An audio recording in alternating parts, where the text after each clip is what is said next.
Hey, Andy, it's Ryan Patrick Dempsey from the band Twiddle. Calling you again, man. Okay, well, hit me back. It's the 10th time I've tried to call. It's Ryan Patrick Dempsey from the band Twiddle again. We've been on tour with you. I play the piano. All right, man, hit me back. Love you so much. Bye-bye. It's, I'm on my last straw right now. Call me back.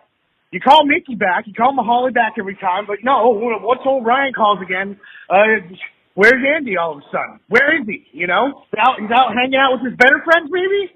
Just call me back, dude. Mark Zuckerberg did this to me a long time ago, and I know an abusive relationship. You tell me you're going to pick up.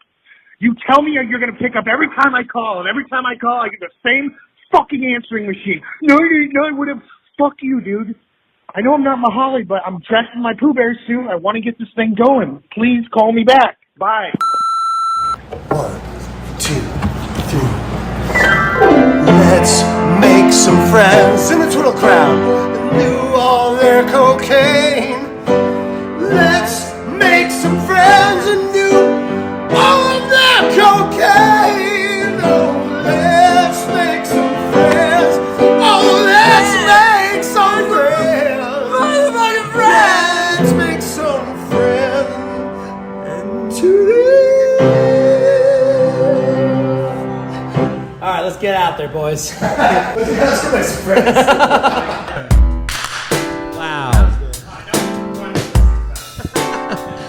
Wow. One big happy goddamn family out here.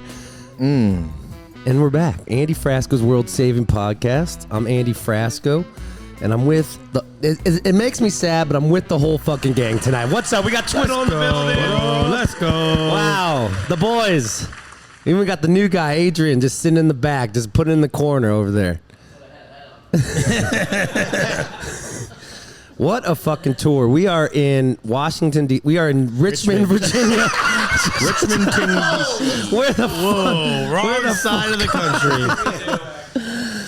This tour has been fun. Mickey, how you doing, buddy? I'm good, man. How are you? You ready? I miss you already. I know. It's gonna be sad. It's been quite a lovely experience. It's been from everything from buying overpriced shoes with you to almost getting killed by the Nitrous Mafia with Ryan Dempsey. What the fuck, Dempsey? Yeah, no, that was fun. You had my back the whole time, though. Yeah. You weren't going to let them hurt me. I would never let him hurt you. But, and we got Gub. I never get to talk to Gub. Gub's in here at the building, too. What's up, Gubby? Let's go. What's up? How's it going? I'm good. How you doing?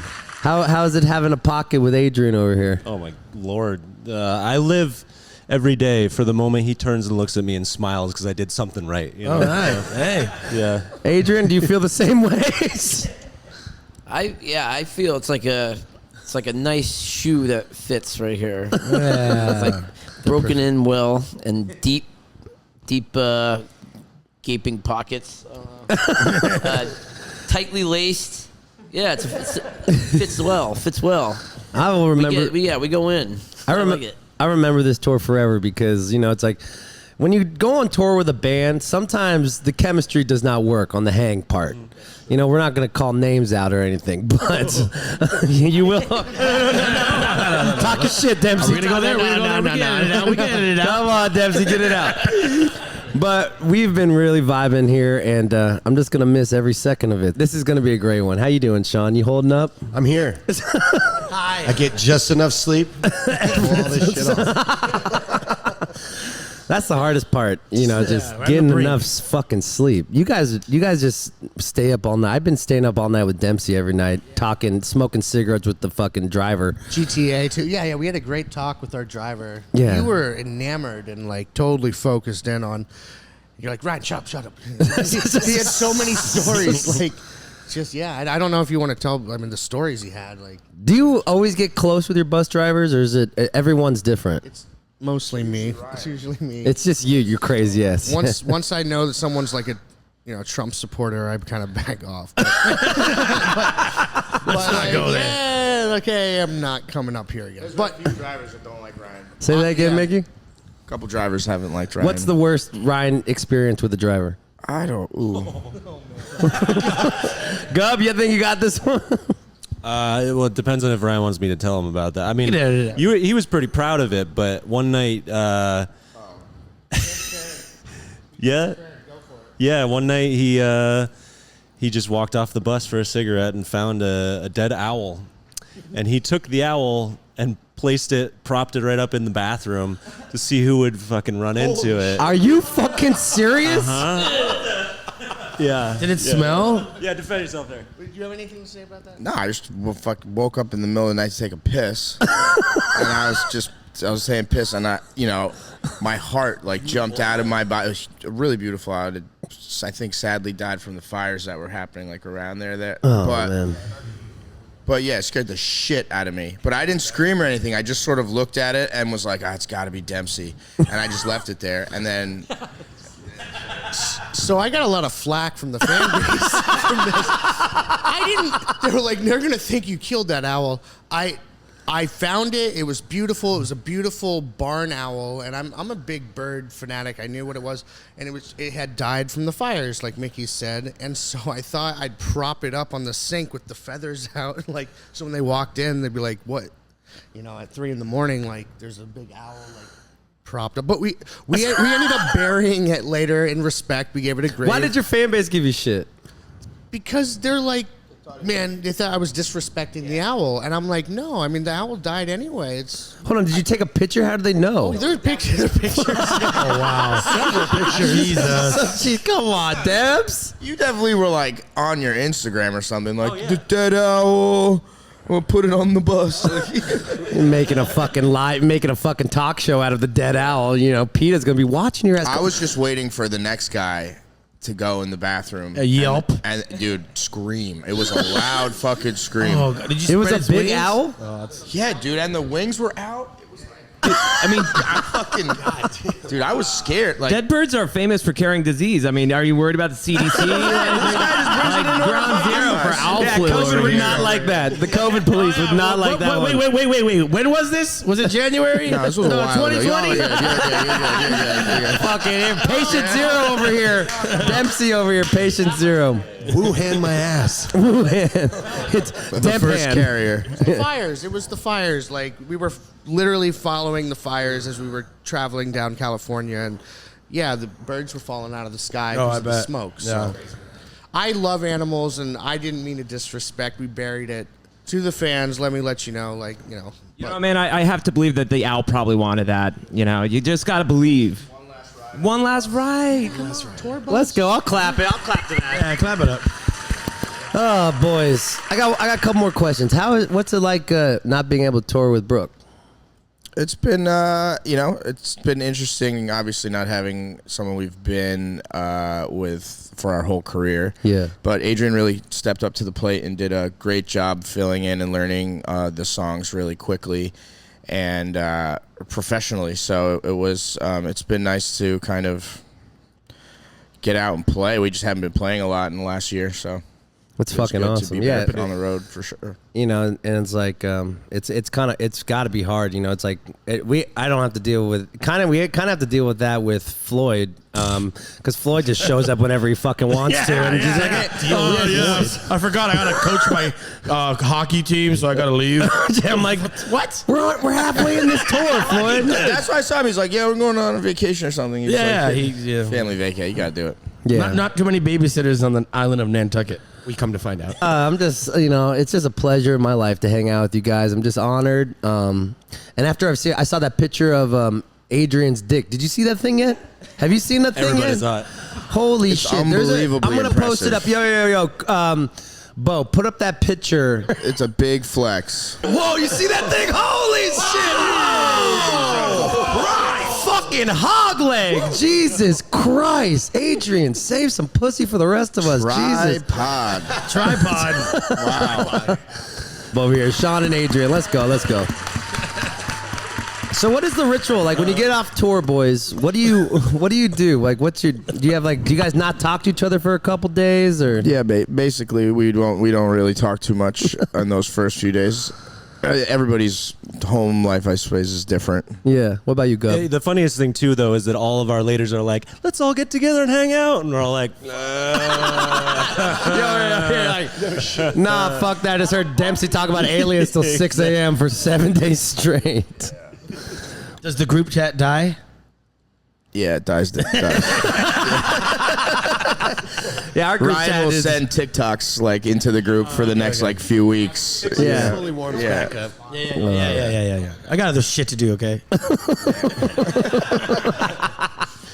Well, guys, He called me like 4 times at 2 in the morning. He's like, "Why aren't you picking up?" I'm like, "Dude, I have kids." I was like, "I went to bed at 10 o'clock." I have this other fucking life, Dempsey. Yeah. You can't ever get a hold of Mahali. Like he and I lived in a room together. We used to be best friends, and like now I feel like, oh, he's got family now. And I'm not important enough to pick up my fucking phone call. Wow, tension. I totally get. Here's the dirt. Tension. But I do something to say though. When you come off tour, I'm not looking forward to this. Is the switch around of the schedule? Yeah. With I'll stay up staring at the wall, and Alex is like, just sleep, just close your eyes. I'm like, yes. Yeah, 2 weeks I've been going to bed at 4 in the morning. You have no idea. Like I have to be up till 6 in the morning, and I'll wake up at 3. So usually I take some acid and just get the rewire. 20 hours of like hardcore just staying up until I like force myself to sleep at the right end. What about you, Gov? What do you do? You made a sleep record, so I'm assuming. Well, I was just gonna say, don't feel too bad, Ryan, because I don't have a family and I'm still not picking up your phone calls. So. Shots fired. Shots are fired. Shots are fired over here in the Twiddle Frasco tour. I love you. That's how it is too in our band. We keep it going Sometimes. Yeah, but we don't talk like that during I quarantine. call when I need something. I think during quarantine we talked maybe 3 times. Yeah. At the beginning, it was like we had one Zoom call. It was like, we had one Zoom meeting. We're like, all right, we're done with this. Well, we do 250 shows a year. So like when I had the first 2 months of quarantine, I was like stoked to not see any of you guys. I didn't play drums for like 2 months. I picked up another instrument, learned that instead. Cool. What'd you pick up? Guitar. Cool. A guitar and sing. I mean, I already played guitar, but I honed in. Yeah. I kept calling. I would call Sean. I called Sean more than anybody because I'm like, hey, what are the chords to that one song? And he's like trying to show me, and it's like backwards on Zoom. I'm like, upside down chords, man. yeah. No, what are you gonna do? I want to get one more outside source in here. Yo, let's get Dave up here. Dave, get in here, bud. Get in here, Dave. Get in here. The man, the treasurer, our guy, Dave. Come on, don't worry. It's only my show, but there you go. Sit on it. Sit on it. Dave, tell us. You watch everything. Things we miss. You probably see more than we do. What was the craziest thing you've seen these boys do live in action? I saw Ryan bring the Nitrous Mafia on the bus last night. Really? Yes. What? In Philly? Like OG? The hometown in Philly. What? Ryan, why didn't you even say anything about that? I don't know if I should say this on your podcast. Oh my God, we're cutting that out of the podcast. You asked me. Cut that out. God Okay. damn it. How do you have? Yeah, that's. I know someone from the Hell's Angels, bro. Like, come on. We do too, Dempsey. I know. Right? We're not asking them for deals on nitrous. No, I was trying to give them a chance to make a lot more money than they were making. What a nice guy. I was being like a what nice a guy. nice guy. So you don't have to pay high prices. Wow. But yeah, don't put that on me. Yeah, you said it I all. don't want to get killed, and I don't want to mention anything else. Guys, I know we gotta get off and do our sound check. I just want to say thank you. Thank you, buddy. Adrian, I've fucked with your band with Kung Fu, and I love you in this band. You sound great in this band, and I just want to say, let's clap it up one more time for Adrian. Filling in. Our guy. Killing it. I'm really thankful for what's going on right now. That was from the heart. That was from the heart. Hey, Adrian, tell us about your first hot bag. First off, Explain what the. First, tell everyone what a hot bag is. You know what a hot bag is? No. When you gotta go, you can't shit on the fucking bus. You can't shit on a tour bus. Oh, you shit in a bag? So if you gotta go and the thing's moving, sometimes you gotta go. You gotta put a bag in the toilet. I woke up and then disperse of the bag. Wow. I woke up early one day and I was just like, checking my Instagram in the front, and all of a sudden, I'm not going to say whose name it was, but rolls out of the bathroom and just spinning this hot bag like it's a goddamn rodeo up in this bitch. It's like another one bites the dust, boys. So shout out to hot bags, whoever created that. We found out about the hot bag on our first. Yeah, it's a thing. Well, Dave Matthews, didn't he like spray? He did. He sprayed the grapes. He hot bagged the whole cruise. Well, you guys are fortunate. We just like shit ourselves or pee ourselves because we got a big old van. We got a van. There's nowhere to go, brother. There's nowhere to go. We're going out here, brother. Pull over now. Oh my God! Remember that one time with Brian Burkhart? Oh, yeah. Never forget it. Oh my God! Do you want to tell that story? Yeah, I mean, Sean? it was. I don't know where the fuck we were, but I mean, it was somewhere in the West Coast. Brian Burkhart, love you, buddy, Arkansas, and he had to shit so bad it was like, dude. There's no exits coming up. We pull over, and he had to ran down by like a river or something. Of course, we all have our fucking phones out. And we're like, yeah. He said, fuck you guys. And he's taking a shit. And then, seriously, get back in the van, go over the next hill, and there's like the Mecca travel stop. There's nothing, dude. Almost made it, Nothing man. for miles, man. You probably still stop so you can like clean up the residue. Oh, yeah. We didn't clean it all good on it. Wow, what a podcast. Hot bags. From owls to hot From dead owls to hot bags. and beyond. What a ride. Our tour with Twiddle, what a ride. And I don't think this should be the last time we do this, right, Mahali? No, boys? Promise? No, it will be. We're going to do... Oh, really? Well, Dempsey, kiss me like a man on this podcast. Come here. This is the fifth one. Love is love, y'all. Love is love. Let's go.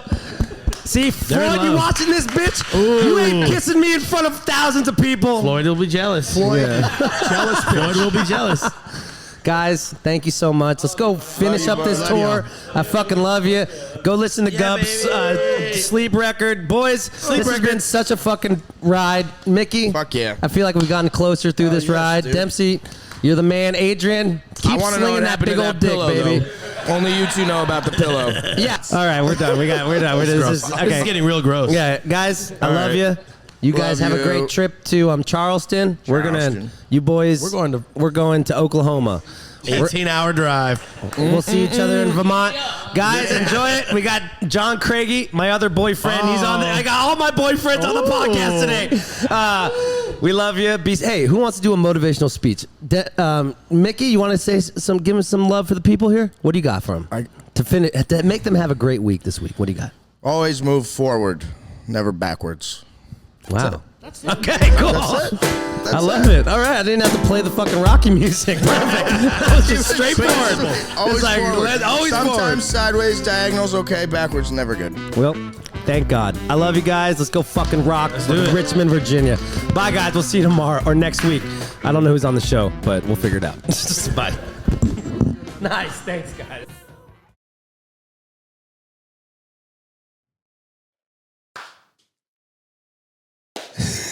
I wanted to. John Craigie is back in Denver.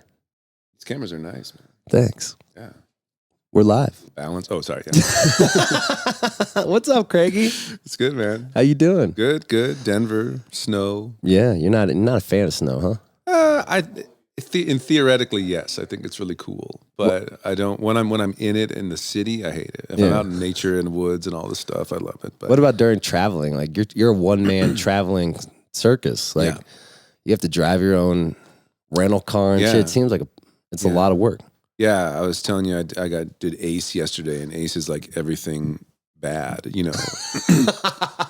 Like I was telling you, you get there, and when you leave baggage claim, all the normal ones, Hertz, budget, they're all like shuttles are waiting for you, and then it's like, oh, you're Ace, go fuck yourself, man.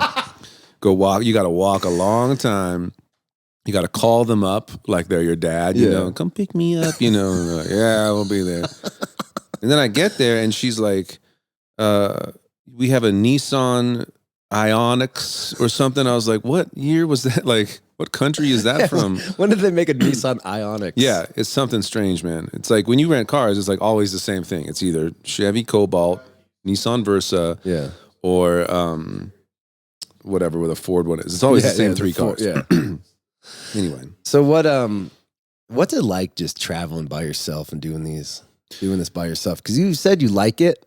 But I've also talked to you like when you're in Hawaii, sometimes it's pretty lonesome and stuff. Give me like the ups and downs of doing this by yourself. Well, I'm starting to, not do it all by myself anymore because it does. Yeah, I think the lonesomeness was less so in the early days when it was like couch sleeping, you know. When you'd play like a show to 10 people, weirdly, it was less lonely because you'd be in the same room with you'd be in a coffee shop with those people. Right. You're like hanging out with them before the show. You're hanging out with them after the show. You go out after the show, to the bars with all those 10 people. Mm-hmm. You probably stay at the apartment of 5 of those people. You're surrounded by your fans and your friends the whole time. And then you hit a certain point where like, that's just not how it goes anymore. You're at, I play Bluebird or whatever. You're backstage the whole time. You're not commingling. Now I'm not going to the merch table anymore. So, and then I'm getting a hotel. Especially, and I think COVID especially ramped that loneliness up for all those reasons. People you weren't supposed to hang or you couldn't hang. So I got a TM now that I'm starting to use more. Basically anything more than like a week long, he's coming. What about in this run? Nah, because this is just like 1 day Colorado, 2 days Idaho, 2 days Utah. So cool. It didn't make sense. You're flying to each one? Mm-hmm. Nice. But next month, I'll go to the East Coast for like 3 weeks. He's coming. Oh, I got a merch person, my dear friend Morgan. She's awesome. And then my bass player Aviva. They're all just good friends. And I'm like starting to like have it. And my friend Gregory kind of told me that Isaacoff, he was saying how he really likes having his crew because you just have people to hang out with, like cards with or whatever. So in a way, like your stories are a part of your show. Yeah. So like how hard is it to have a band? Like when you're by yourself and you could, like I'm less insecure when I'm by myself working shit out. But like when I have a band behind me, it's got to be harder, or you feel more insecure. Like, oh, they're hearing the same stories or they're playing the same songs. Like, what's the difference? Yeah, I think it's just, that's another like trait I look for in hiring someone is like, can they hang with that? Right. And I think my biggest issue with a band is just not knowing exactly if my crowd needs that or not. That's just something that's important in this business is like, you get to know your audience and then you get to know like what it is that they like about your show. And hopefully it's the same thing that you like, it's gotta be a compatible marriage. And it's like, sometimes people, maybe you're Gautier or whatever, and everyone just wants to hear that song. Yeah. And maybe you don't want to play that song. I'm trying to think of other bands that like, well, there's stories I've heard of bands who like don't like their fan base. Their fan base kind of annoys them to a certain extent. I've the Dave Matthews thing. I'm going to say nothing bad about Dave, but I have heard that like there is such a stigma around like the Dave bro fan base that I think even he maybe is like, Yeah, it's true. Yeah. Anyway, but to put it like more simply is like, it seems to me that they just want to hear the songs and hear the stories. And they don't really care if I have a big band or a small band or no band. So with that, it's like, all right, is the band there for me? That's fine. They don't seem to mind it. But to what extent? And it's obviously it's more expensive. There's just like so many more factors when you're not by yourself. Right. But it's at the point now where no TM is getting tricky. Yeah. Because like I said, in the old days, you're in the coffee shop, and if you like need to go on stage to the corner of the room, you walk up there and put your thing. But you can't do that when you're at Bluebird. You got to have somebody, or just little things like that, or just someone's got to walk out and grab your water or your check, or so that is different. And I like my buddy Joe has been great with that. And but anyway, yeah, I think that's a tricky thing, band or no band. You bring up a good point. Like what are we doing this for? Ourselves or for the people? Yeah. So like we try to take away our personal loneliness so our fans could have the best show they can have. But and it sometimes it probably kills you a little bit, when you're fucking sitting, 3,000 miles away, sitting at a honeymoon resort, and you're sitting on on the chair by yourself, like, okay, well, I'm getting suntan, and I'm not the type of dude who's just gonna like go to the bar and meet someone. Like you got to be in your head about that a lot. Yeah, when we were just talking, whatever that was, like a week ago. A week ago when you were in Hawaii. I was at the Sheraton in Kauai. This coconut Sheraton or whatever. It's a very romantic place. It feels like a honeymoon spot. Oh, it was like full on. And they told me, that's where I was playing. I actually wasn't staying there. I was staying with some friends, but I was like there all day, and they were so nice. They're like, yeah, do whatever you want. Pool. So I was poolside, and I'm in the pool by myself. Everyone else is like doing Watsu, Right. like with their lover. It was definitely weird. Does that make you more lonely when you see all that stuff around you? Sure. Yeah. But, it's not that big of it. That's not the biggest concern. It's just sort of like the base. What is the concern? I guess maybe larger things, the larger questions, just always the what am I doing with it all? And then the past, like I trip out a lot on the movement of time and the quickness of it. Yeah. And obviously as a career musician, it's really good to throw your all into it, and you're doing all these good shows and everything's moving forward. But then it's that question of like, am I giving myself enough? Am I doing enough for myself? But because in the beginning, when you're just starting out, and that's the dream, right? Yeah. It's like, then it's almost more for you than the people, right? Right. Like, and the people kind of know that, when you're playing to the 10 people at the coffee shop, they're there because they like it, but they're also there because to support you, Mm-hmm. and maybe you're doing Patreons or Kickstarters or whatever. And everyone's like, I'm rooting for John to get up there. But at some point that flips, and everyone is kind of like, oh, he's got it. And I'm just a fan. And he doesn't care if I come to his show or not. And in some ways that's kind of cooler, I guess. Maybe it's like a weird, that's a weird psychology of, he doesn't need me, so I actually want to go more or whatever. Right. I don't know. That's not my area of expertise. But that flip is interesting because then all of a sudden you're there for them, which is cool. Yeah. And you are living the dream, but has it changed, And not for me necessarily, because it still feels like that combination, but you can definitely get lost in it, especially when everything is like kind of works out. I was thinking about this recently. Like I used to go on tour and have no idea what was going to happen each night, right? Yeah. I'm going to Charlotte or whatever, playing a place, but there's no ticket sales, right? Or there's no pre-sale. Right. So it's like, it could be 0 people, it could be sold out. I have no idea until it's happening. Now, I got Phil emailing me ticket sales every week. So now it's like, I know kind of how it's going to go down. Do you like it better that way? Yes. I mean, it definitely is less stressful and it's way more efficient. It's way more professional. But I was just thinking about that. Like there was something really interesting to that, and it kept me more on my toes, and definitely was like, you definitely weren't going to get bored by it, Right. but you definitely had like those, I don't have those crushing lows like I used to have back then. You know what I'm talking about? Like a night where you did everything. You like sent out the posters, you, whatever, all the stuff, all the radio promo, and then nobody comes, I haven't had one of those in so long, which is great. Yeah. But I don't know. There's something to that. That's when you're in your head and you're like, oh, I'm on my journey, man. Yeah. When everything is selling out and everything's really good, then you start to, I don't know, you just start to really, maybe you feel like it's not your journey. Also, too, like when your team is building, when you got your Phil and your booking, your Thomas, your booking agent, all these great people who work for me, it's everyone's journey, Yeah, and that's the existential crisis I get is like, like we're path goers. Yeah. So like when we see our dream, how do we keep going without feeling like, all right, I'm here. Now I should just do something else. Like how do we change our minds to saying, all right, I've always wanted to sell out shows. We're selling out shows now. Yeah. So how do you like level up in the dream? Exactly. Because eventually it just becomes like a nice, efficient job, which is really good. Yeah, but that's not us. It's not us. We don't like standing still. Yeah, and that's why we got into this game to not do that, right? Right. We weren't Exactly. We didn't want to be bankers or lawyers or whatever. Now, I think it's kind of cool with music because it could change any day now. You know what I mean? It could tomorrow. It still is that way, right? I say, okay, we're going to go play in Boulder, or whatever. Right. Then still, no one may come. Yeah. Now I kind of know as it's happening. Yeah.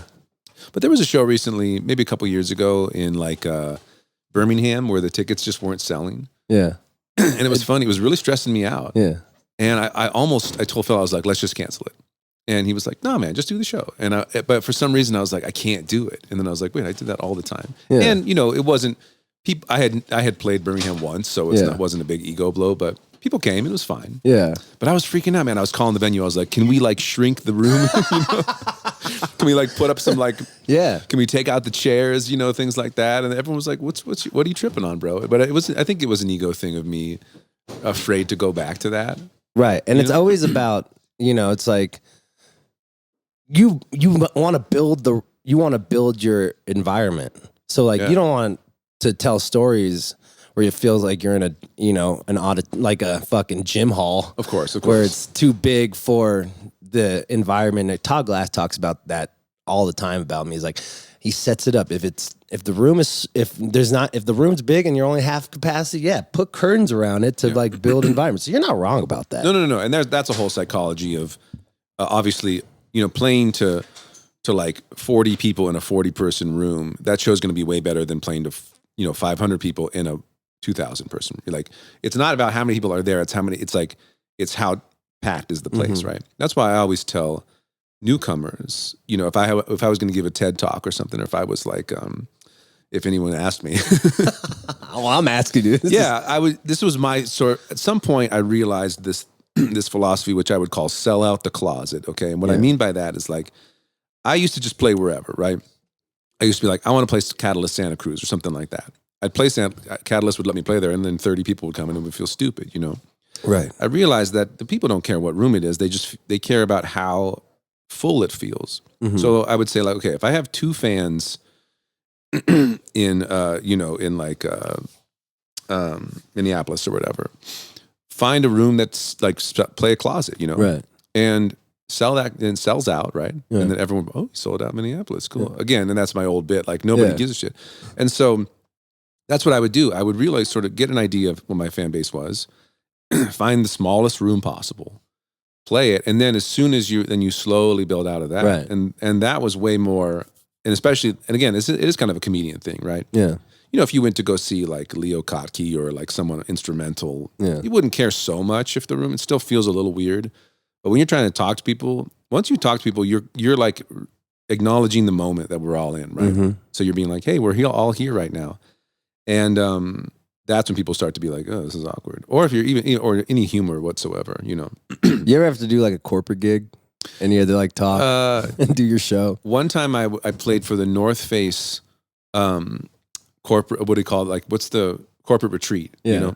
Which was like, it's a story I tell on stage. So I won't give you the whole bit, but basically, 2 guys on the North Face like board, I think, were fans, right? And the way I see it is they had their meeting, because these corporate retreats, they usually hire like B-52s or Elton John, or like, they hire like I know those are different kind of acts, but they hire like a name everyone knows, whether or not they're like old school or whatever.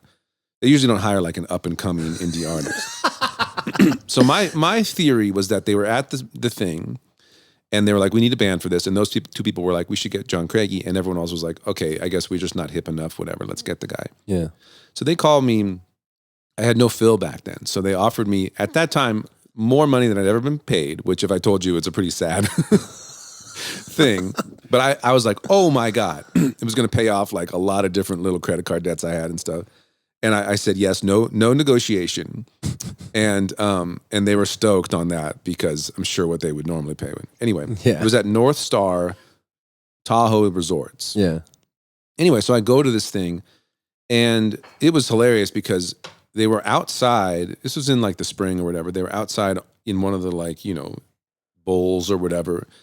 Huge crowd. The CEO was out there giving like a really cheesy like corporate talk of like, these sleeping bags are, like whatever. He's just like, they're talking all corporate stuff. Yeah. But then he starts doing this thing where he's like, you know what? Like REI is having their retreat in some stuffy hotel in St. Louis. We're at Tahoe, baby. And everyone cheers, Yeah. It's like that scene with Leonardo DiCaprio, Wolf of Wall Street. I'm not leaving. Yes. I'm not leaving. He's like, Patagonia's in Salt Lake, at the Marriott. We're in Tahoe, yeah. And then he says something like, and we got John Craigie. And it was like the 2 guys start clapping. And I'll never forget, he looked at me and he was like, with the shrug, So I walk out there, and I'm like, how's it going, guys? And so I'm doing my thing. It's going okay. Were they quiet or were they loud? Or? They were okay. They were quiet. I mean, I kept it real short. I learned. But I had written all these like bits about tents and stuff, and like, hiking, thinking nothing was hitting. So I thought about what he had been doing about talking shit on the other thing. So I was just like, LL Bean, more like Smell L Bean, right? And everyone was like, yeah, fuck those guys. So my whole bit was just like trashing, ripping them, dude. Yeah, just talking about REI, how they can't fucking sell a fucking jacket or something. Anyway, I did 4 songs probably and got the fuck out. Get the fuck out. Well, shout out to Craig. Let's go. Yeah. Make that money, Craigie. Pay those bills, dog. Anyway, that's the only time I've ever done a corporate party, I believe. Yeah. Yeah. So you talk about like, okay, the journey. It used to get you excited when you felt like there was a mystery of not having people there. And then you switch. Your mind switches. Hey, I'm a professional. I sell out places now.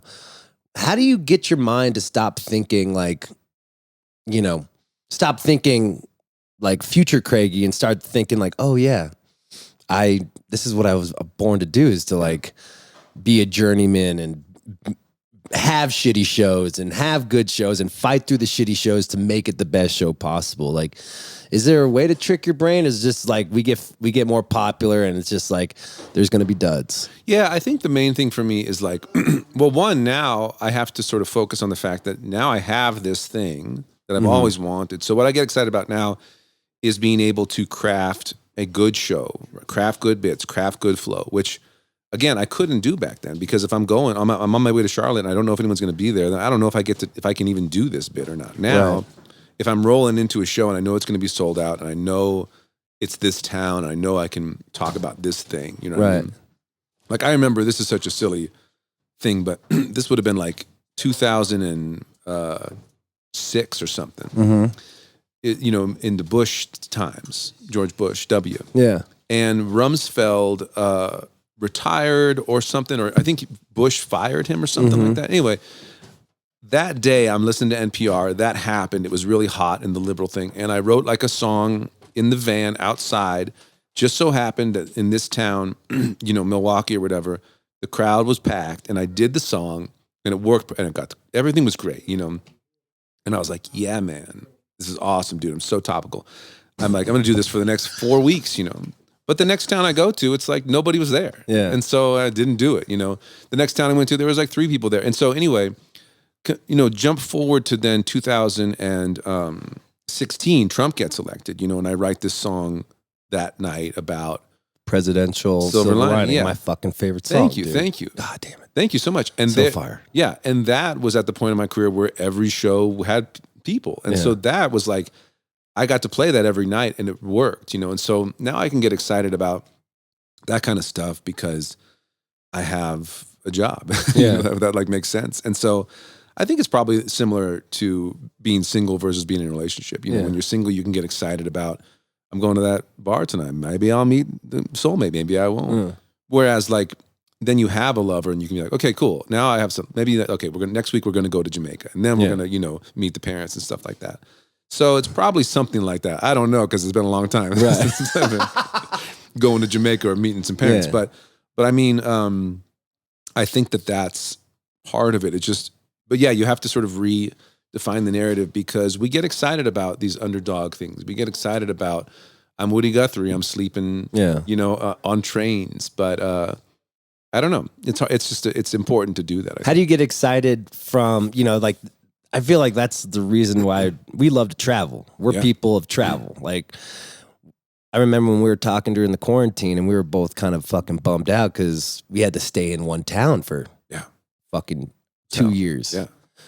So when your mind state goes to, all right, I'm still this Woody Guthrie in my head. I'm still this guy who's traveling and doing and being a wordsmith. But now that we're getting more popular, how do we not lose that fire that we had when we were younger? I think about like your live records and versus your studio records, and like, what do you like doing more? Is it harder to I feel like you being impromptu and you building a whole show is so important to what Craigie is. that when you're making an album, do you feel like you have to make an album, or No. do you want to? I like them both. I think the live ones to me are the most authentic and real. They're more stressful because I don't have as much control. So for example, it's like I might do a bit and it gets like the perfect response, but I didn't record it, you know? So then because I don't record every show. I'm not the Dead or whatever, you know? Right. So I'm not the Dead. I'm not the Dead, you know? I'd like to have a guy sitting there with the tape machine and shit, but that's not how it goes. So anyway, so then I'm like, okay, let's record these 5 shows. Let's make a live album. That's cool, but maybe like the bit didn't get the reaction that it got that one time. That gets in my head, but whatever. So that part stresses me out a little bit. Because you kind of just have that one shot, and you don't have any control over the crowd, you know. But anyway, the studio album I like making because I like studio. I like my heroes, you know, did it, and Neil Young and all those guys. Like, I love both the kind of things, and same thing with like Dylan or Joni or whatever. So, but the studio albums, they don't feel as authentic because I almost feel like those are like I'm a conductor. And I have this vision, and so I put my little part on there. But to me, the studio albums are all about the other guys and the other women, you know, that are on there. That's what really, I think, makes it interesting to me. But people seem to like both. Yeah. I like making records, but... What stresses you out more when you're in the process of making a live record versus making a studio record? I'll tell you this. In the studio with the musicians is really fun. Yeah. Mixing that is hell for me. On stage, when I know it's being recorded, is stressful. But mixing that is really fun for me because it's like, turn this up, turn this down, we're good. Yeah, no problem. Know? There's not as much thing. So I think in the moment, I have a lot of fun. Well, you know, relatively. It's a little stressful when you only have 5 days and everything's on the clock and time is money and shit like that. Exactly. Yeah. The way I do records usually is I have a bunch of friends together, and so they're having fun, you know, which makes us happy. Yeah. But sometimes they're having too much fun. Yeah, but they're not paying for it. No, they're getting paid. Yeah, exactly. So they're like, hey, let's just keep doing this, guys. Yeah. Let's just live here. Yeah, we got another 11 days in us, don't we? You're like, no, we don't. Yeah, let's get this fucking thing done. Yeah.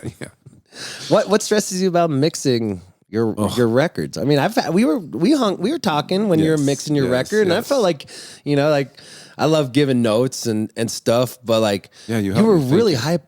Yeah, you were really focused and hypercritical about the mixing. I'm like, damn, Craigie is a perfectionist. Sorry you had to see that. I love it. Yeah. No, that's me too, man. Well, I appreciate your help on that because that's coming out in April, and you know, it was people like you that really helped me get through that part. I think it's just I'll tell you this, and I think I might have told you this, but when you make a record, it's really fucked up because you are mixing it for yourself, right? You're deciding what's best, right?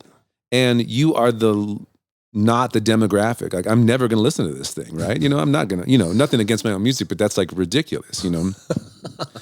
You know, you ever meet someone who's like cranking their own shit, you know? It's like, dude, that fucking... Chill.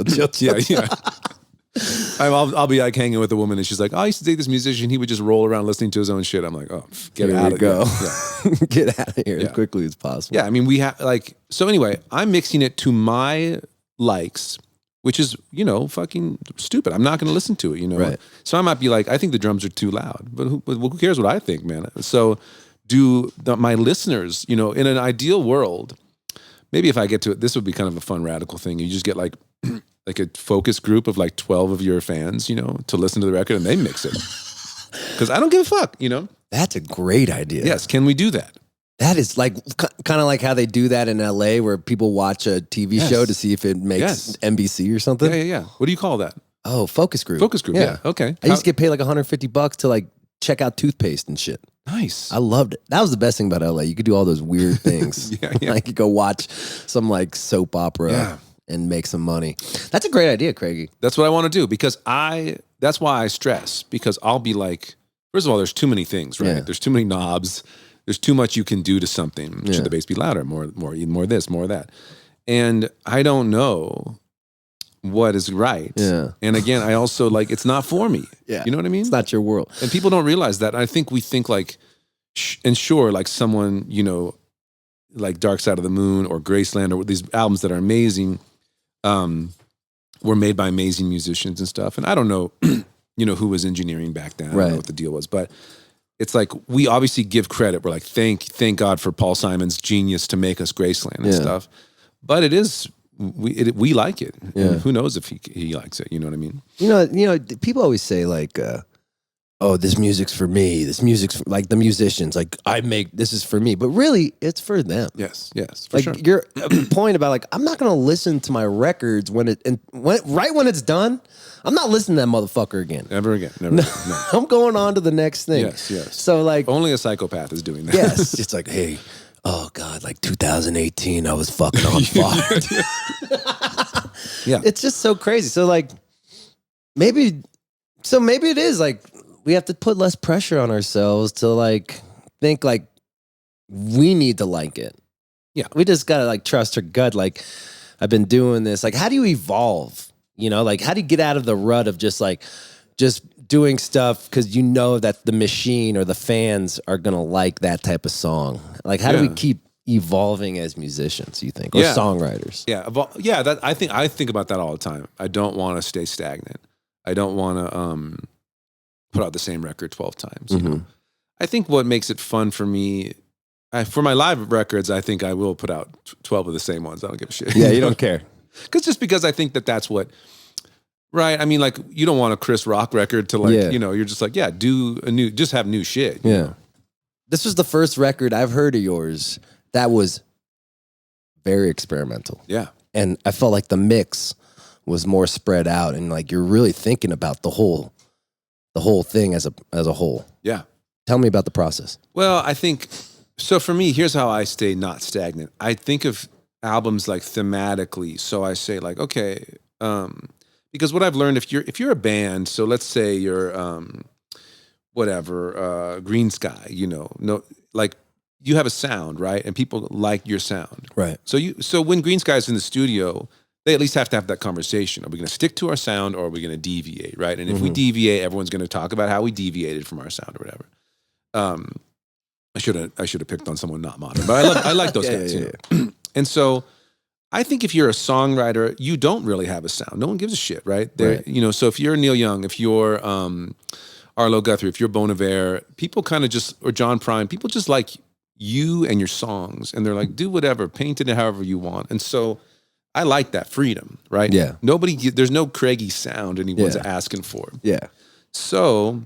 Is there a Craigie live show everyone's asking for? Yeah, I think so. That's what we were talking about before. Yeah. I think it's just telling stories, playing songs they like.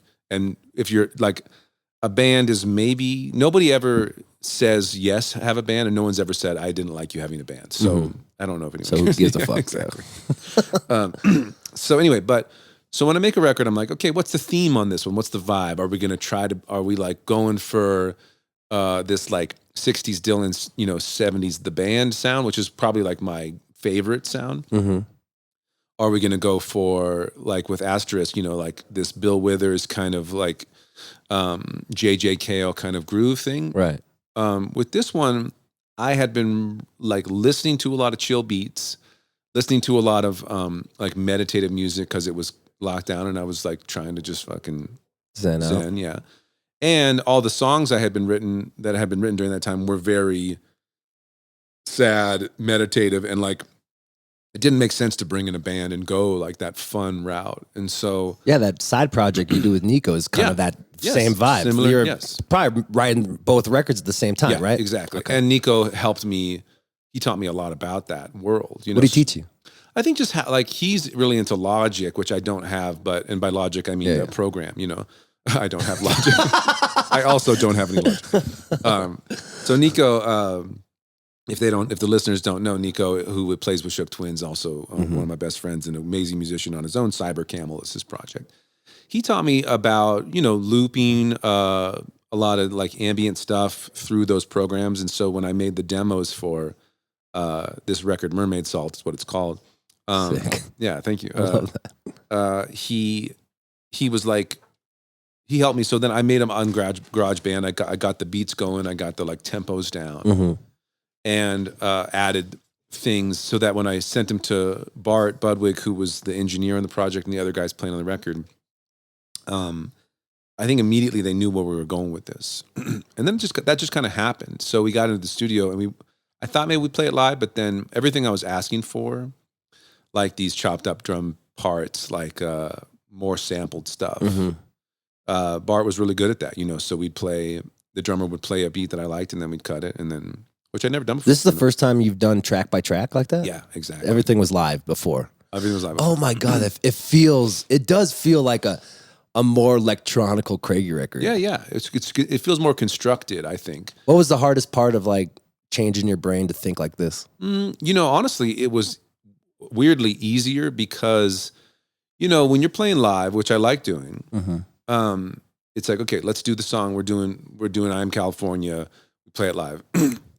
Everyone's got to get their take, right, at the same time. So you might have had a great take, but the drummer's like, I missed that one cymbal. Mm-hmm. And again, time is money. You're not the Beatles like with 6 months in the studio. You know what I mean? So you're like, shit, man. And so you keep doing it. And sometimes you compromise. And sometimes you just say like, that's the best it's going to be. Let's move on, guys. Yeah. With this one, there's only one take, right? Because you're just like, okay, Nevada, who was playing a lot of stuff. And you're like, okay, Nevada, play this synth part, and he's there, or whatever. Or Cooper play this drum part. So you were building, which was kind of fun. I'm not saying I would ever do it again because you lose a lot of that like mojo, a lot of that like charm. Yeah, and honesty. But for this one, I just really wanted to create like almost like a little symphony or something. Yeah, it sounds awesome. Thank you. And you only had 3 guys really playing? Yeah, I mean, I played a little bit, but honestly, it was mostly Justin Landis, Cooper Trail, Nevada Sal, and I was just there, kind of conducting. I sang, and I played a little guitar, but I also really liked the idea of I would show the other guys what I played and have them play it. Yeah, play it better. Yeah, play it better. And just like, I'm at that point now too, where I think the next record I do too, I might have somebody else play guitar. I just think I'm always trying to get out of that rut, have something, everything feel different. It's just kind of a thing for me. And, we'll see if that's what the audience likes. Is it like diffusing the ego in a sense? Like there's that too, but I also don't think I'm that good of a guitar. Yeah, I'm the same way with piano. Yeah, I'm like, it's about the words, about the rhythm. Yes. Yeah. If I have ego, it ain't on my guitar playing. That's for Oh my God. What was the hardest song to make on the record? That's a good question. I think the last track called Perseids, which the hardest songs, I'll say this, were the ones that were the most folky to me. The ones that I had written that were really like standard John Strum, and standard John, campfire style. Yeah. Because then I had to break out of that. Whereas there were certain songs on there that it was like, I wrote them with the intention of this is going to be like, cut up, or this is going to be this. But there's a song called Finn. There's a song called Perseids that are just like, those were songs that I was playing on stage that were fully, also had a lot of chords. I realized when you're doing this kind of like chill beats, meditative stuff, the less chords, the better. The less like difference between the chorus, the better. So something with like a bridge, oh fuck no. Like you're not listening to like Moby and there's a fucking bridge in there and shit, Hell yeah. Yeah. So that was hard too. But how hard is it to write like topical? Like topical music that will last? Yeah. Fuck, I don't, Like you said, you're giving up on singing Presidential Silver Lining? Well, I kind of retired it only because, the thing about that is like he's not president anymore, so it doesn't really make sense. But I have to remember too, it's funny how topical, we could have a whole fucking podcast on topical. Let's talk about it, because I'm very curious about making topical content, but also making topical content in a way that lasts. Yes. So it doesn't feel like, oh, this is just part of the 2018, you know what I'm saying? Well, topical music is a really funny thing because everyone in theory really likes it, right? We cite like Dylan and Pete Seeger, and we're like, this is a really good thing to do. But I feel like there was a time in that late 60s, or mid to late 60s where it was really cool. Times they are changing, and even like really specific stuff, or like Woody Guthrie stuff about like a certain like workers' strike, or or like the dam on the Columbia River. You do it now, and I think it can feel very antiquated and cheesy, right? Now, if it's funny, that seems to work still. You know what I mean? Mm-hmm. But so people like it in theory, but it goes really quick. You know what I'm saying? Right. And so to go back to like that Donna Rumsfeld song, I remember I was loving it so much, and I was milking the shit out of it. And I remember being at a show, and it was just like everyone's like, we're done. We're done with that. Yeah, we're at the. I had a song I remember when Obama got elected the first time, I think, I wrote this song that was like, it was called You Still Got So Much, and it was a funny song to Republicans saying like, don't be sad, even though we have Obama, like, and I listed all these things. I was like, we still have, Rush Limbaugh, you still have Ann Coulter, you still have Fox News, you still have whatever, NASCAR. And it got a laugh. It was great. And it had this moment where it was really funny. And then I just remember, again, at some point, people were kind of like, it's been too long. It's not funny anymore. Yeah. And that song I couldn't bring that back. But songs like, I have a song about like the Leviticus, the book of Leviticus. You know that one? Love that one. Thank you. That one, I retired it when the Supreme Court did that ruling where gay marriage was legal. I remember it was a beautiful day. I was playing in Sandpoint, Idaho, and that was the day. And I was like, this is the last time I'll ever do the song. But people still like hearing that one. Yeah. The Silver Lining, people have asked for it. I still feel like it might be awkward. It's hard to say, man. I think topical stuff is really weird because we love the idea of it, right? Obviously, if it matches our political feelings, we're like, yeah, fuck those guys, Yeah. But do we really want it, and how do we want it? And I think the funny thing is always good, right? Humor diffuses. Mm-hmm. And if you roll in, Andy DeFranco style, who was, one of my heroes, but if you roll in sometimes with that intensity, it can make things awkward, or it can, which I again, why I commend her with that kind of bravery. I have done that before, but it doesn't work as well for me. The humor, it sort of softens everybody up. And has it ever gone wrong? Like you ever played in the South and you're playing? Yes. It has very much gone wrong. What happened? Tell me the worst one. I think that first of all, I love when it goes wrong at this point now, because if everything goes right for too long, you're like, you start sniffing your own shit. Yeah. And I tell Phil, I was like, please forward me the mean emails. I want them, because he thinks he wants to protect me or whatever. Phil's my manager. I played Kerrville Folk Festival in Kerrville, Texas, which is, you would think it's near Austin. Right. And I had done, this was not that long ago, a few years back. And, I had written a song about AOC, Yeah, I remember that with Handmaid's. Yes, Handmaid's Moments. Handmaid's Moments. Yes, we love them. Handmaid's Tale. That's the complete opposite of what Handmaid's Moments is. I'll tell Anna. She'll love that.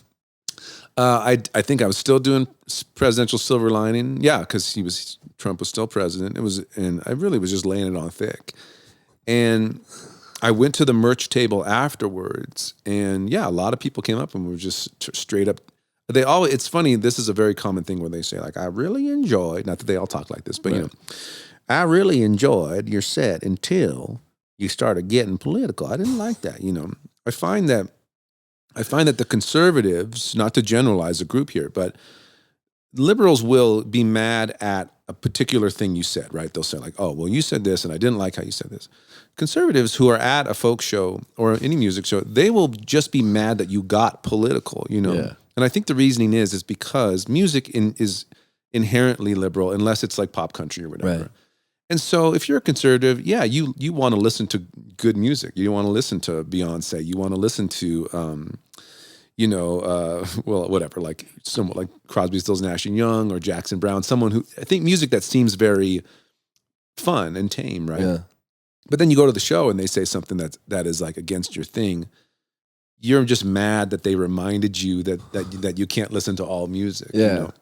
Or all opinions. Yeah, exactly. So, and you don't want to listen to just Ted Nugent and Kid Rock, Exactly. So I think it's funny. And, I always try to politely remind them that that's like what my genre is for. It's like why people like folk music is because Peter, Paul, and Mary and Bob Dylan and Pete Seeger and stuff.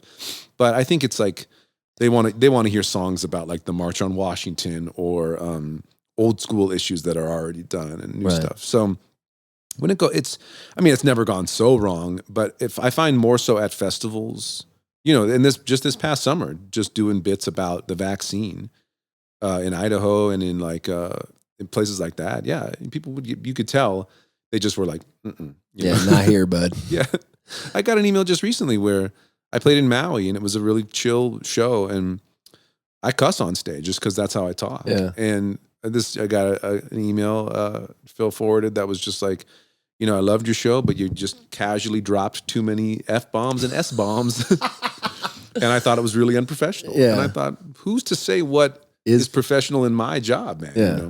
You're coming to see my art. Yeah, exactly. It is funny to think of that you're on stage and that there is like this is the 20s and there's some sort of code of how to act on stage. That is not how music should be played. Exactly.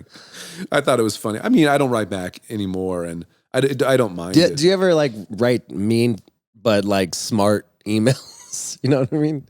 You know what well, here's what happened recently, and if this person is listening, I apologize. I don't mean to call this person out, but I had a show in Kauai that was proof of vax, which again, that was the venue's call. I'm not saying that I think that's good or bad, but I think in Hawaii, there's less vaccinated people, there's more people who don't want to do that. I got a bunch of DMs of people saying, I'm mad that you do this. But one girl, she wrote me and she said, I'm really upset that your show is proof of vax. It's very exclusionary or exclusive or whatever. She said, John Prine wouldn't approve. Oh, my God. Now, what I wanted to do was send her the article of John Prine dying of COVID. But I didn't do that. Fuck. I don't want to laugh about that. No, Rest in peace, John. But like that's fun. That's no email, just the link. Just the article. I think that's irony, right? Is that irony? That is irony. Oh, yeah. It's crazy. I mean, like, as you're like developing as a songwriter, and you do want to write about topical stuff because you are a topical songwriter. And I think, how do you approach writing something topical without like fucking just saying it straight? You know? Yeah, that's the tricky part. I think that's the thing, is just because I don't want to exclude people. I don't want my crowd to be just liberals. Yeah. I love when a conservative is at my show. I really do. I want everyone to get together because I do think that actually we're not that different, that we do all love each other, and music has the power to get everyone together, right? I don't like politicians in general because I do feel like that they are, they're dividing, which is, I get it. That's how you get your votes, right? Right. Whenever anyone gets up there and they're just like, we love each other, everyone's like, no. That's why Trump does so well, because he's an asshole, because he's so good at getting his side fired up, Right. It's very like high school, politics, but it works. Mm-hmm. I think with music is like, that's what's great about music, is that we're not running for office, and really we're trying to do the opposite and get everyone together. So yeah, how do you write a song about this thing, about a school shooting, or about abortion, or about healthcare, without immediately turning off half of your listeners? And so I think I have found that the humor works well because it disarms them a little bit. They also think like, okay, we're having fun, And when I had written that song, like I said, after Obama got elected, You Still Got So Much, a lot of Republicans were saying nice things to me about it, because even though I was making fun of them, it was also could be seen as like a way of like, hey, here's stuff you like, Totally. And I like that. And so that's something that I aim to do, but oftentimes it makes it fall flat. Like I was working on this song that basically it was going to be called like, Are You a Christian Who Voted for Donald Trump? And it was going to be this funny song about like, please help me out, explain to me how that works. And it was going to be like, I understand why all the racists voted for him. I understand why all the sexists voted for him. I understand why all these people, but I don't understand why you. And I worked on it really hard, but I couldn't make it funny, first of all. Mm-hmm. I knew it was the kind of song that would make the liberals, go crazy, but I don't need to do that, know? And so I just I dropped it, and, but I have songs like that where I just couldn't get it, because what I don't need to do is just get up there and say, fuck Trump, or like, fuck people who voted for, I don't need to do that. And because you're separate, you said you're taking half your fan base. Who knows? Maybe half your fan base loves I Am California or something. Sure. And it's got to be hard, because like I stopped playing Blame It on the Pussy. Yes, I remember. And we talked about this. It's just like I felt like it was good for the period.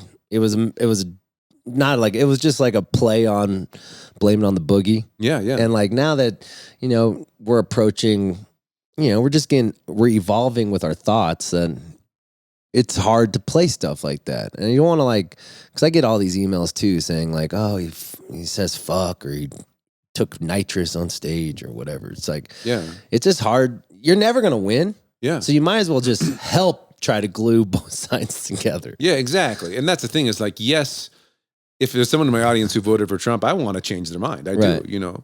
I'm not trying to say that like I just love everyone as is. I would love to get people to think bigger, but I don't think I'm going to achieve that by saying fuck you. You know what I mean? Yeah. It doesn't work that way. Well, yeah, and as musicians, as music, we're the glue for people. Yeah. We don't want to marginalize anybody.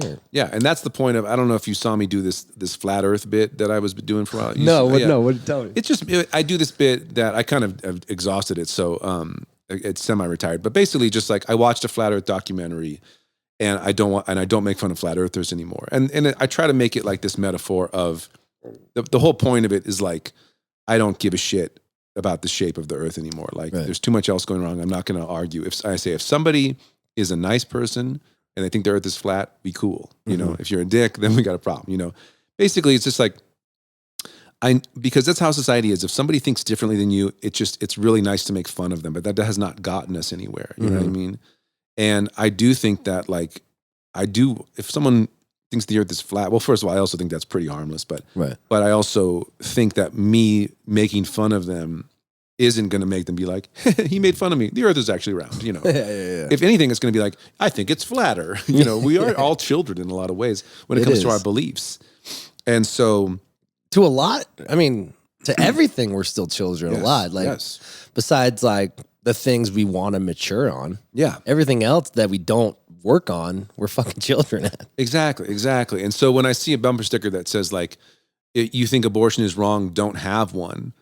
I'm like, that doesn't work. You know what I mean? That's like saying you think, you know, I'm not into the death penalty. If I saw a bumper sticker that's like, if you're anti-death penalty, don't kill anyone. It's like, no, but you're killing the people. You know, so I think that there's obviously I'm extremely pro-choice, but how do I reach these pro-lifer people? Not by telling them they're stupid or that they're hypocrites. There's got to be another way. You know what I mean? And so that's sort of how I look at it with music. Is that I don't want to get that easy clap from my constituents. I don't want the liberals to just have the easy clap. I want to be able, like, you know, I got them. How do I get these other guys? You know? I don't know. It's complicated, but what song do you feel like you felt like the most accomplished of gaining two groups together? That's a good question. You know, I don't know. I mean, one time I had played Presidential Silver Lining, and I got somebody wrote me. Maybe they were bullshitting, but they said, "I voted for Trump, but now you have me seriously reconsidering that." Oh, one time. Let's fucking go. Let's fucking go. Yeah, let's go, Craigie. And so that's great. And you know, I don't know if that's exactly the thing, but I think that I do think that a lot of people that voted for Trump was for like one reason. You know what I mean? Right. I mean, there's plenty of people who he's God too, whatever. But there's a lot of people out there who were just like, look, I like my guns. I want my taxes low. Yeah. Biden scares me. Whatever. No problem. Yeah. So anyway, I didn't mean to make this into like a political. No, it's not really political. It's just we're talking like how to write songs with your views, but also not, you know, isolating the other half of your fan base that also loves the other songs you do. Yeah, but that's why I don't think that's why it's hard for me to sit down and that's why I don't really have that many love songs, you know? Yeah. Because I either want to make the world a better place through this, like, you know, getting everyone together, or I want people who are like feeling hurt, feeling sad, feeling suicidal, feeling alone, feeling marginalized, whatever. I want them to be heard and felt like they're listened to. So I want to sing to that. Two people holding hands, skipping down the beach. I don't really, I mean, they're fine. You know what I mean? But in a sense, that's deeper love. You're writing about deeper love. Thank you. You're about loving yourself. Yes. Which I think is more important now. I think maybe when, you know, rock and roll was young, or, you know, that was important for someone to feel like, you know, for a young love to feel like they were heard, because maybe only songs were about marriage or something like that. But I feel like that's just so done. And so I just am not that inspired. Even when I am in love, I'm not as inspired to sit down and write a song about that. To me, it's got to be about something where I want to lift somebody up. I think, and I'm proud of that. Yeah. And no one has complained. No one's been like, we need a love song from John Craigie. Nobody fucking wants that shit. The rambling man, the wild man. No, exactly. That's the same thing with me. Like every time I write a love song, it's hard. I write them about my friends' relationships, but when my real fans like, oh yeah, I listen to your podcast, Andy. You're just having sex with everyone. I don't know if this is true, dude. Yeah. Well, there's that too, where I think people are like, "Who is this about?" Yeah, exactly. I wanted to, and I know you got to go to Thanks, do your thing, but I want to do a tribute to your dad. Thank you. I really appreciate that. Your dad passed away when what? Are you 6 We're months coming ago? up on a year. Yeah, coming up on a year. March, yeah. What did he teach you about work ethic? What did he teach you about drive? What did he teach you about just living and being a man? Well, first of all, thank you for asking, because I think one thing that's been really tricky about this is as a humorous songwriter, it's been, I do it every show, but it's hard to bring my dad up because, death is something that people don't want to talk about sometimes, or it's very sad. And so that's one of the hardest parts of the show is to breach the say, okay, my dad passed. Now we're going to talk about it. And I make good jokes which is how he would have wanted it, But I appreciate you asking, because I feel like a lot of people don't ask. So what did he teach me? Well, one, humor is, I would not be who I am without that. He was classic dad joke dad, Yeah. And very. And he was older, right? Way older, yeah. Yeah, like he died. How old was he? He was 91. Wow. Yeah. So he again, had you super late. Yeah, 50 when he had me. Yeah. Oh, so he was full on dad jokes, dude. Yeah. He had 50 years of dad Oh jokes. my God, yeah. And so classic. Like, so when I was a kid, I didn't really think he was that funny, actually, because, one, I heard the jokes, every day. Yeah. That's the one criticism I would have of him. I'd be like, Dad, know your audience. Like, we all heard this shit, Right. But that's not what a dad gives a shit about.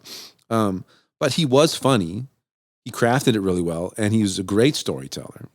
And I would watch him at like parties or events. Like at my sister's wedding, he gave a great what do you call that? Talk, speech, whatever, speech that was very well crafted, right? Funny and sweet, funny and sad.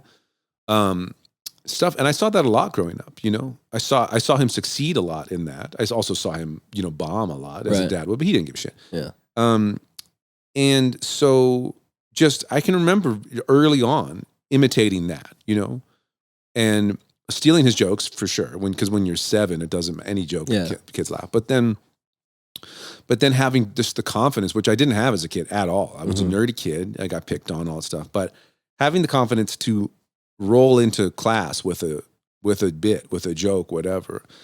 I wouldn't have had that. And my other friends weren't funny because their dads weren't funny, So he's all about preparing. Yes. Now, as far as work ethic goes, he was also extremely, one might argue too much, obsessed with work, had amazing work ethic, and he worked all the time. When I was a kid, he was gone a lot, because he was working for his family, he was on trips and stuff. But that was inspiring to see. And we had a lot of talks like that. And so when I became a musician, he was very nervous and not that supportive. And I don't diss him for that. Because I think he's initially saw that as not the noble pursuit, right? Because working is all about like hard work, it's not fun. That generation was the American dream was like 9 to 5, support your family type of thing, Yeah. And in the beginnings, I was obviously working hard, but there was nothing to show for it, right? I was poor as shit. Yeah, exactly. But I remember, and there's actually a really beautiful photo I have framed that my sister took, but I played the Santa Barbara Bowl opening for Jack Johnson in 2017. And my parents came out, which they weren't really coming out to shows at that time. They were kind of like over it. Yeah. They came to that show. It was the Bowl with Jack. It's fucking huge. Huge. And we got him backstage and everything. They met Jack. And there's just this moment, my sister has the picture where Dad and I are shaking hands. And it's the moment where he's like, oh, this is a job. And then from that moment on, all our conversations were all about, he really was interested in it. He really cared. he would, okay, where are you at now? Okay, how's the album doing? Oh, you sold this many shirts, and he was just really into that. And those were that was 2017. So we had about 4 years of that sort of mutual respect. And like the tip of the hat. Yeah, it was really sweet. And, I feel bad I never was able to, give him grandkids. He has them from my sister did great. Or he also really valued marriage and stuff like that. And I think he worried about that side of me, but he also got it because he knew he was married 3 times. Oh, really? Yeah. My mom was the third. And so he understood anytime I had to break up, he got it, and, well, and you're the wild man in the family. Yeah. And he got that too. Yeah.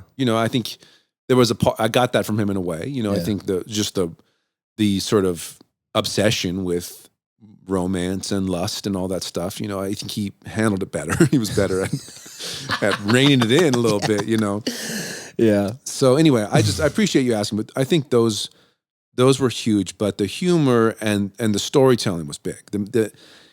I watched him, he had it really well calculated. I watched him tell the same story 50 times. I knew where the beats were. I knew where the important hits were, and all about landing the plane, they say, finishing the story. Landing the plane, that's a great analogy. Yeah, because a lot of people, you'll see this, they'll tell a story and they don't know how to end it, Yeah.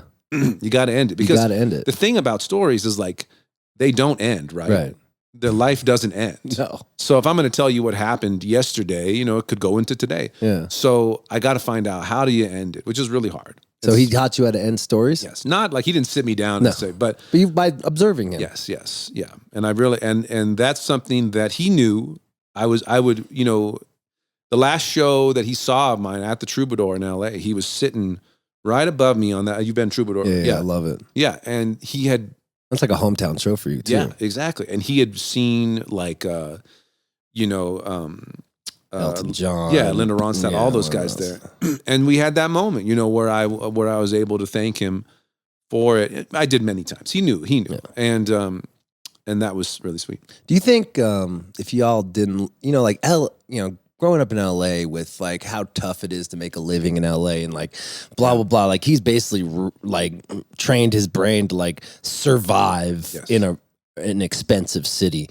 Do you think he would have been looser on you if you guys lived like in Iowa? Or? Maybe, for him it wasn't even about money. I mean, it was, but it was about just like the duty of a man, to have this career. And even I remember even when I would have like smaller jobs, he thought that was cool, but for him, he was just more old school. He's like, no, you got to get that thing. Yeah, get grinded out. Yeah. My dad's like that too. Yeah, exactly. So I don't know. That's a really good question, but I think it was really just it was more about the duty of the man. And again, and you're probably the same way. Like I was breaking new ground in that there was no artist ever in the Craigies that we knew of. Yeah. There was no one who hadn't just done a job. And so I think it was just like scary for him, Yeah, and like, he's so much older. Yeah. Like he had you when he was 51 or 50? 50, yeah. Jesus. Yeah. That dick still works though. Let's go. Craigie's out here. Craigie's here. We're very happy. Yeah, thank God. I'm thankful that you're in my life and in everyone's life because you are one of the greats. Thanks, Andy. You're too, the man. buddy. Yeah. When's the record come out? April 15th. Let's go. Yeah, you excited? Nervous? How you feeling? I'm excited. You like these releases? No, me either. I hate it all. Fucking hate. I just want it to drop silently and just let people listen to it at their own accord. I don't like all the pomp and circumstance, but I want it done, out, in hands, because that's really when I can begin to focus on the next one, which I'm already. As soon as I get out of that studio, I start writing the new stuff, but cool. I can't really relax on it until it's done, until we're out there released. Also, too, I think it's just like I trip on death all the time, and all the time I'm like, okay, can I die now? Yeah, and I'm like, okay, cool, I can because I just put out a new piece. But when the shit's still getting mixed, I was like, I can't die now. I can't. Phil can't be mixing this shit. Yeah, I got 10 interviews in the can. They need to come out. Yes. Yeah, that's the thing I don't like about the music industry is like we prepare for like, oh man, 6 months. Records come down in 6 months. I'm like, let's just put it out. Yes. Because like if it doesn't get the reaction that I have in my head or my management has in my head of how the record's going to be, and it's a letdown. Yeah. It just deflates. Yes. So like we might as well just in this ADD culture, I feel like we don't have to like, I don't know. No. And I'm over all that stuff. I'm over all that shit. I got no publicist. It's coming out. Let's go. Yeah, Let's exactly. Go. Let's go. Fuck all that shit. DIY, baby. Yeah. Let's go. The people know where it's at. They're going to listen. They're going to tell their friends. Yeah. It's how it's always been. If like, Rolling Stone doesn't say a stupid thing about it, I love you, Rolling Stone. Yeah. But if it does, I don't give a fuck. You know, if this blog doesn't say anything, who cares? I just want the people to have access to it, listen to it, tell their friends, and that's it. They can buy a T-shirt if they want. I don't care. I'm honored because my record comes out that week too. Really? What day? Friday the 18th. I don't know. No. It's got to be the same day. Are we going to be buddy? We're going to be birthday. Woo, I'm hyping yours. I'm hyping yours. We're going to put this out the same week. Yeah. We'll just hype both our records. Yeah. I think it's Friday. No, it is. April 8th, the week before. Okay. All right. So good. it'll be Frasco Craigie month, dude. I love it. So you going on tour in April, or you doing a big one? Yeah. Like full out? Well, for me, what I like to do is have the album release tour a few months after, kind of because I like getting people to know the songs. But I'm doing a big tour in April as the singles are coming out. The album's actually going to drop after that tour, and then I hit summer stuff and everything like that. So it's kind of a weird timing. But I also, for me, it's like I remember I saw Wilco on the Ghost is Born tour, but it was like 6 months after the record could come out, and it was great because the audience knew every song, and it was really cool. Yeah, and you play them a little bit. This is going to be probably a challenge for you.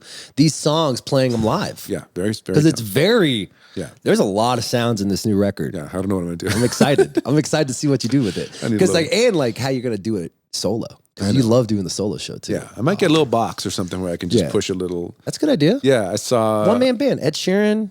Bond. Yeah, Leonard Cohen had that too. I saw a couple times, and who else? JJ Cale, I think, did some of that stuff. Fuck it. Yeah, who cares? I think it'll be fun. Do whatever the fuck you want, Craigie. Yeah, seriously. Yeah.